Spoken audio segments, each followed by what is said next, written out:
Okay, I saw that 10 million view once. Okay. I'm only half Asian. My wiener's bigger than yours. Why were you? Oh, that's why you were looking at me in the bathroom.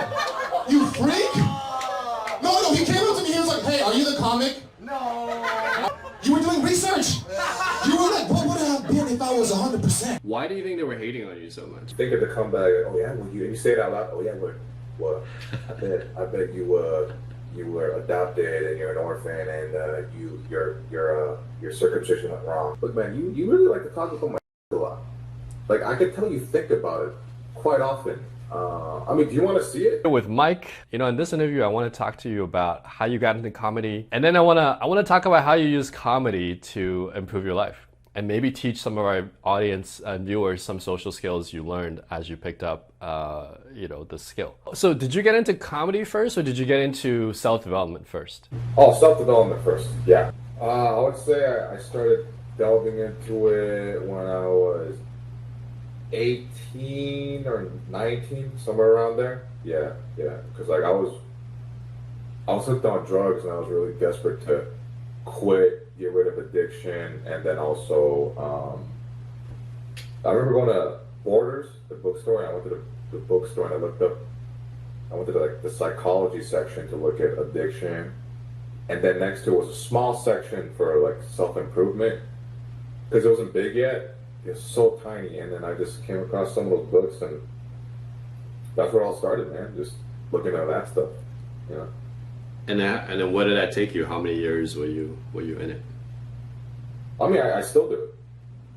Yeah. Right. Like I literally went to two Tony Robbins Unleash the Power Within conferences, and those changed my life. And I don't know, man. People think self-development, that stuff is like hocus pocus and stuff, but I don't agree with that. It's what you take from it. And yeah, some of it is kind of like too raw, but sometimes you kind of need that to keep you going until you figure it out, right? So, I mean, it worked for me. When you were in self-development, was it because you were in self-development that you discovered that you love comedy? Was that during that period, or was that a different journey? I would say that's a little different but it did lead up to me taking action to do it. All I knew is that I like making people laugh my whole life, but I was still really, really shy, so I would only do that to people I was really comfortable around growing up. Like I couldn't even make eye contact with people in high school, right? I would walk with my head on the floor in between classes. Like this? I start sweating in group projects, right? If there's a girl, if she was remotely cute, I'll start sweating, and my heart would beat out of my chest, and I'm like, can she see my heart beating? Can she tell? And I'd freak myself out. So I went from that to what I'm doing now, but that I do believe it's because of the self-development stuff, right? Because it's you either play victim or you do something about it, I used to stare at a girl's hand because I'm like, all right, I don't want to stare at her face or her chest area, so I just stare at her hand and I'll just go like this for like half an hour. Sure. Back in school when I was like working on a school project with a hot girl, and I was really nervous, I would just stare at her hand like for half an hour. Wait, but when you're talking as well? Yeah, when I'm talking to her, I'll stare at her hand like. That's funny because if you think about it, it almost looks like that you want to hold her hand. Right? If you're staring at her hand, she's either gonna be like, "Why is he looking at my hand?" And she's like, "Does he want to hold my hand?" Because like when you look at a girl's lips. Yeah. I remember this one girl was like, "I thought you were gonna kiss me because you kept looking at my lips," and I was like, "I mean, I thought about it, but I didn't." She's like, "Well, you should have," and I was like, "Shit." No, I didn't even want to hold her hand. I was just nervous. And then I remember one of my bullies was like, "Why dude, you're so creepy. You're looking at girls' hands." I'm like, "Oh yeah." So then I didn't know what to look at, so I just like look out like beyond in the background. I was so nervous I couldn't make eye contact. Yeah. No, I feel you on that, man. Like eye contact for a shy guy, eye contact is probably one of the hardest things to master, like early on. Not even master, but just get used to. Yeah. Because it's kind of terrifying. Yeah. Like holding that eye contact and it being like, am I staring too hard? Am I looking like a creep? Should I look away? Should I look, like how do I do it? Should I smile? And, all these weird things. Yeah. You overthink. think about it way too much. Yeah, and because I was bullied, I would think that when a hot girl was looking at me, I felt like unworthy. Like I felt like she shouldn't be even looking at me. You know, it was so bad for me in high school.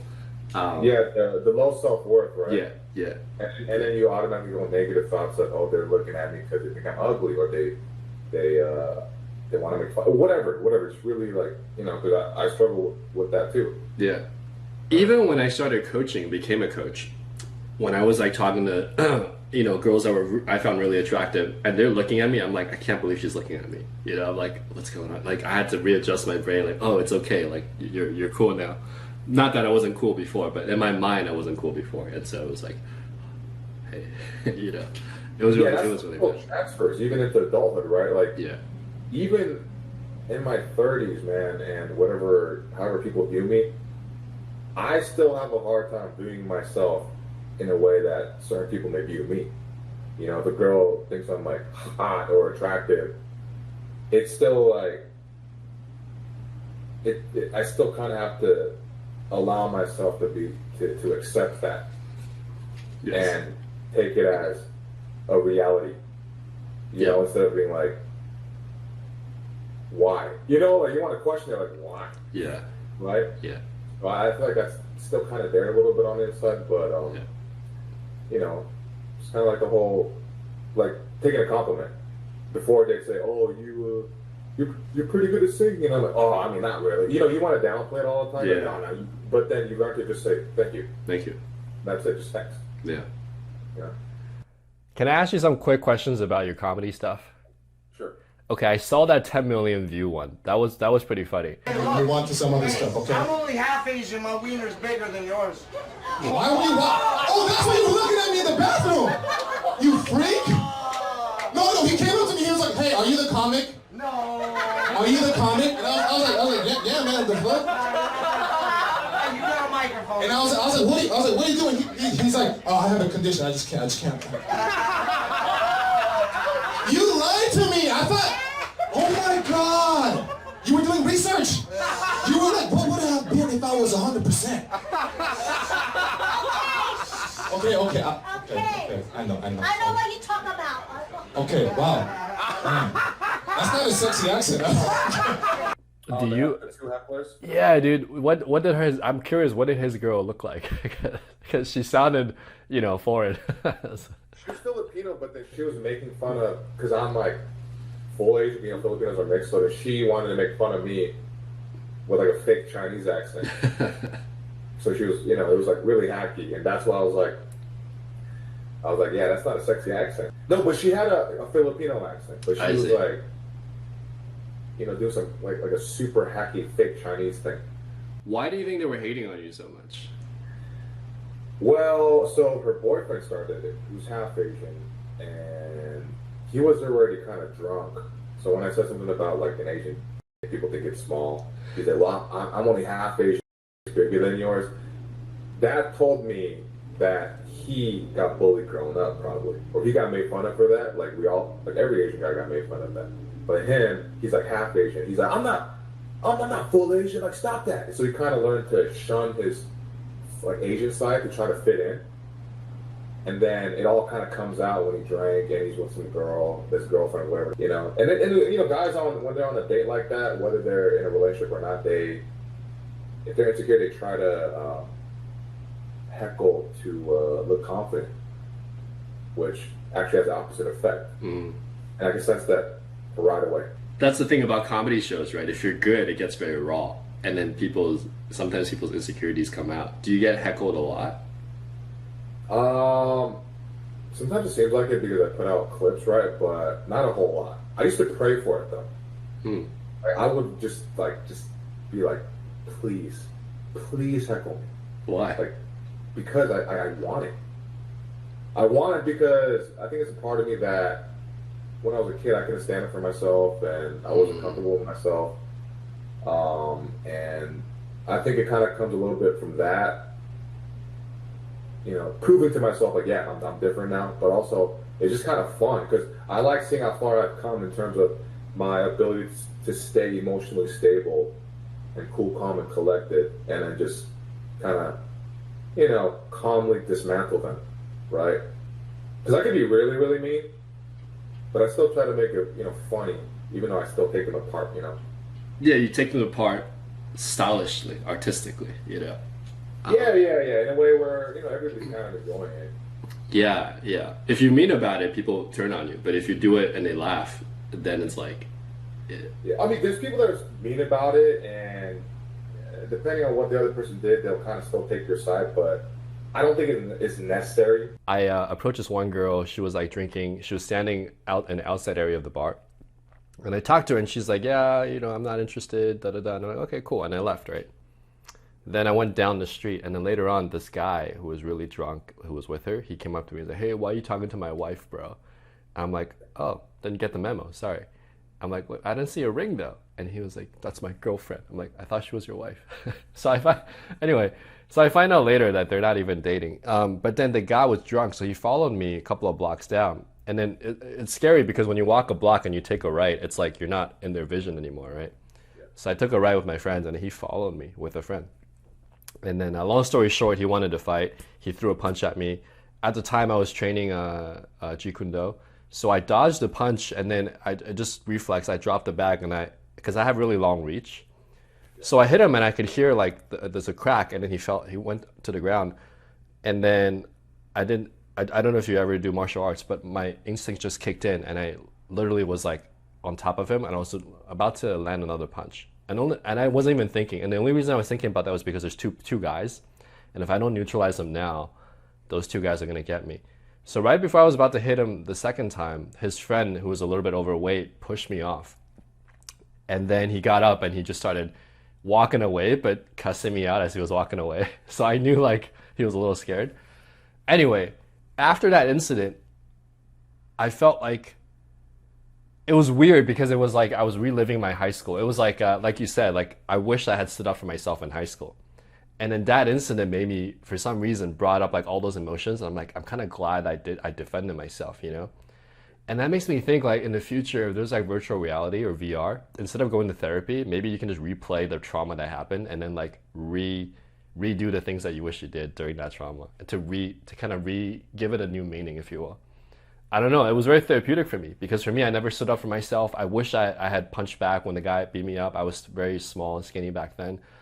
You know what I mean? Does that resonate with you at all? Yeah, I mean, it's like the thing where somebody roasts you, right? Mm-hmm. And then they're like, yeah, you're gay with the right shirt, or something stupid like that. and then you're like, oh, you're uncomfortable, and there's a bunch of girls. There's a girl that you like that heard that, she's laughing. Yeah, and you're like, yeah. Fuck, and you get nervous, and you don't know what to say, so you just kind of laugh it off. Yeah.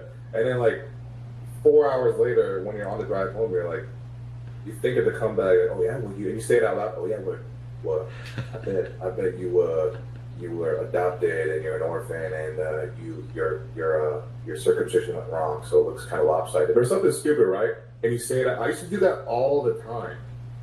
And then one day I decided, what if I just say that? What if I just say the first thing that comes to my mind? And usually the first thing that comes to your mind, as long as it's not like an overly like racist thing, but you know what I mean? Like the first thing that comes to your mind is usually like the funny thing. Yeah. And that's why, in terms of hecklers, because I couldn't do that for so many years. I couldn't roast back. And now I can like that. But that took training and kind of being like like a controlled impulse. You know what I mean?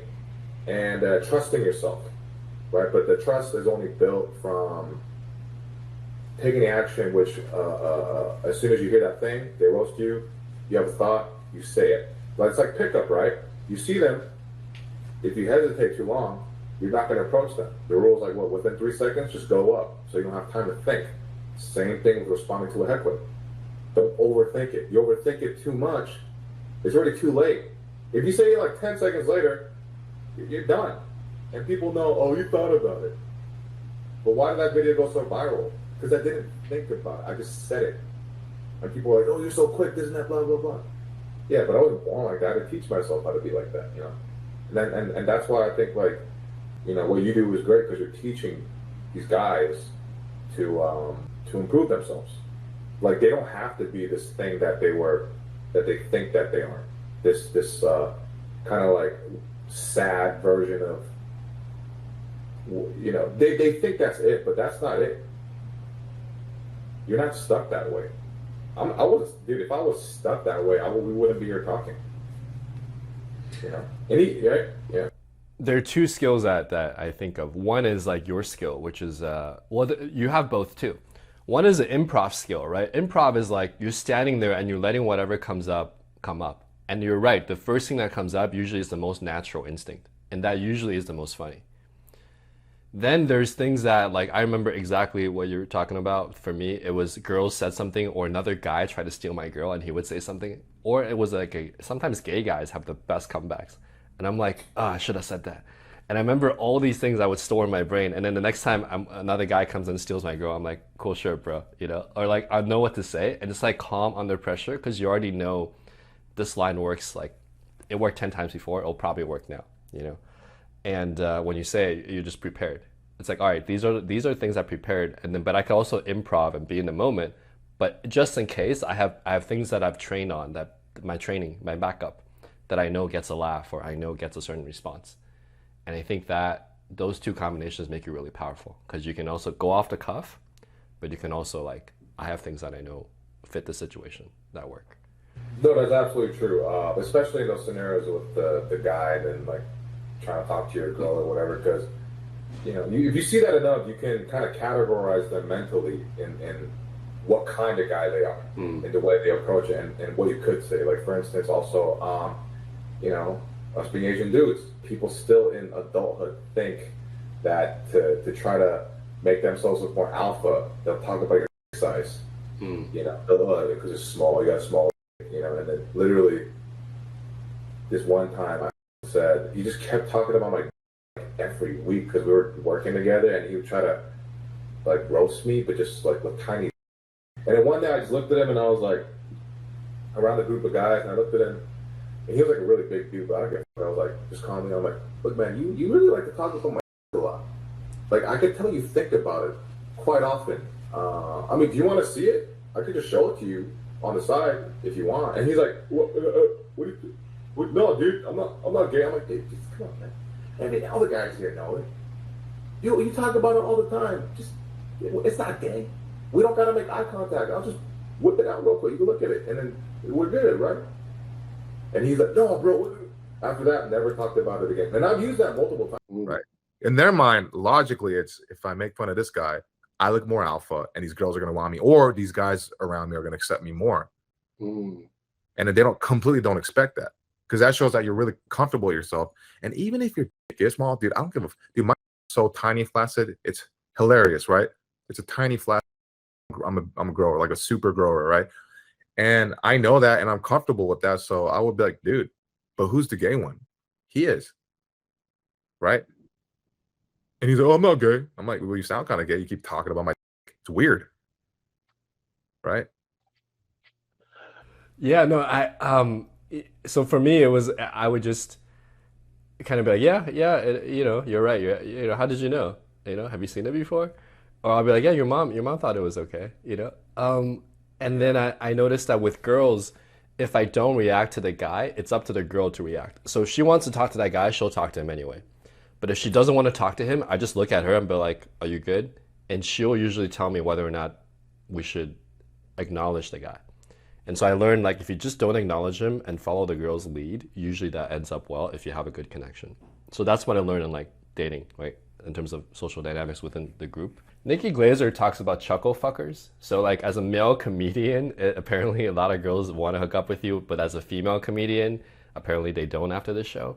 Do you have fans that want to follow you around, after the show, between shows? Yeah. That is a thing, especially if you do it at a well-known club.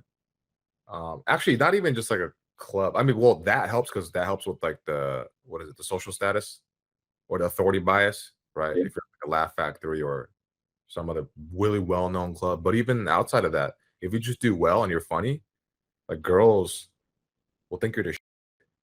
And then like it's happened to me. They want to date you, or pretty cool. Okay, so it's a benefit of it. It comes with the job. Yeah, and the cool thing about that is as you get better and as you grow and get more known and get more shows, it's only going to happen more.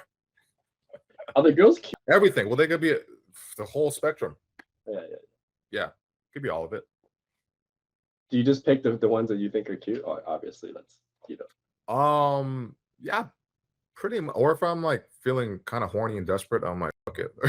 You know, if I'm in one of those moments where I'm like, why not? Because I don't want to try. Because sometimes, like, even with my following, you have to be at a certain point where girls are gonna want to keep like coming at you and DMing you, right? And I don't really want to spend time trying to like be fun and entertain them.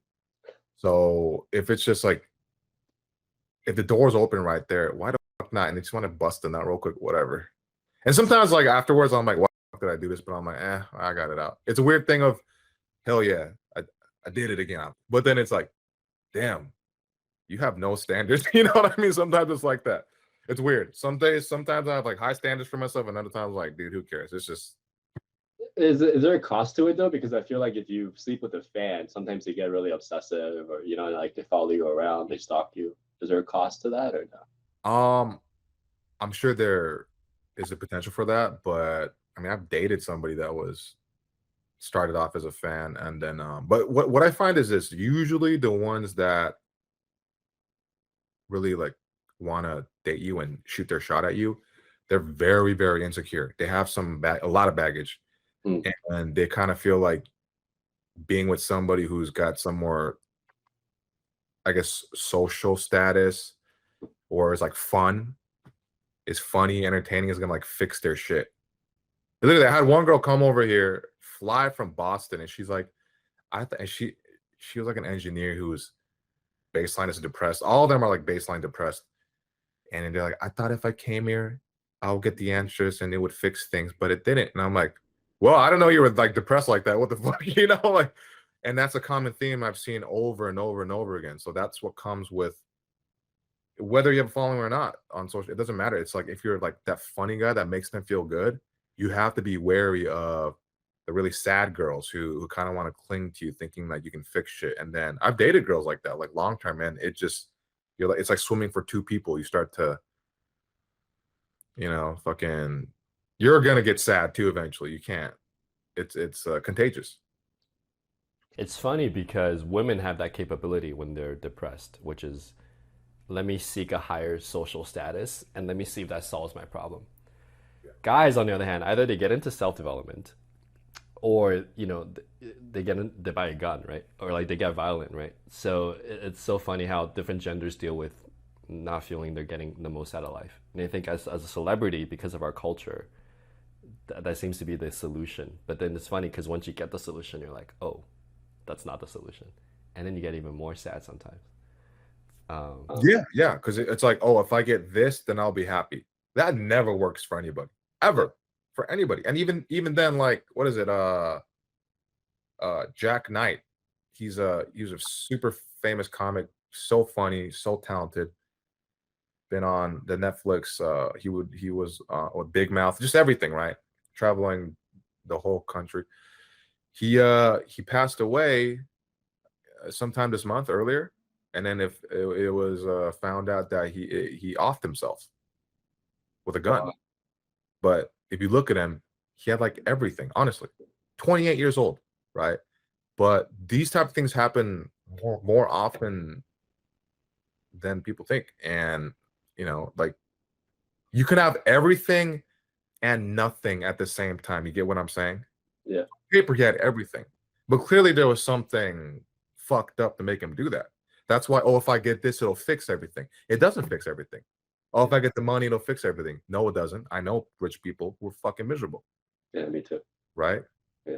But you can still, but then, there's people that are rich and happy too. So I'm not saying all rich people are miserable, but I'm just saying like, it's beyond that. The whole concept of inner game is very important. The way you are without money, fame, power, mastering that version of yourself prepares you for when it does come, right? Like get your shit in order internally. If you got family problems or some shit, try to figure that out. Or if you don't like yourself that much, and then you'll be able to handle it better. That's why I'm glad that I didn't start getting like a social media following until when I hit 29, 30. If I got it early, I wouldn't know how to deal with that. You know? Dude, me too. Because When I got to LA, I was like 30 in my early 30s. We got like it's another story for another day, but we had a business that was pretty good. We got invited to Playboy Mansion, etc. And I remember like, oh, I'm so glad I'm in my 30s because can you imagine having that type of access to playmates and models in early 20s? I wonder if I would have gone, I would have been happy at first, like a kid in the playground, but then I would have gone off the deep end. I would have, something bad would have happened, I'm sure. So in a way, I'm happy that I learned I was a little slow in my social skills because I got to know who I was. And so when you know who you are, then even if you get into a new world, you have some idea of your compass of like what your core values are. But yeah, had I not had that, had I got there a little earlier, I sometimes wonder if things would have turned out badly. Instead, There's a high likelihood it would have. yeah, For Yeah. any yeah, That's why I think it's good for like guys like us who struggled with accepting themselves and socializing, and a way to learn how to go into that. that's Why true. introspection, Yeah, facing fear, like you learn a lot through that. yeah, It actually strengthens you. Yeah. Versus if you were just born just super confident, really good looking, and with money. So I feel like if you were, but if you're born with whatever the confidence, the good looking, the balance of that is if you were born in kind of like poverty, you're not born rich, then it forces you to kind of look within a bit more and figure shit out, right? But if you're born rich and good looking and the confident shit, then that can actually hurt you long term. Then they find out they're not really that confident because they never really learned how to deal with themselves. So I think it's a blessing when you don't you're not given certain things from birth. Yeah, definitely. I think everybody has an identity crisis at some point because life is about change. And so if our identity crisis happened early on, right, very early on, and then for some of my clients they're divorced and they're like, I've been with the wrong girl for the last 20 years. Or I see girls, it's like beauty is temporary, ugly is forever, right? And then you see girls who are like losing their looks and they're like, I never worked on my personality, or like I never worked on, something outside of my looks. Well, it's yes. So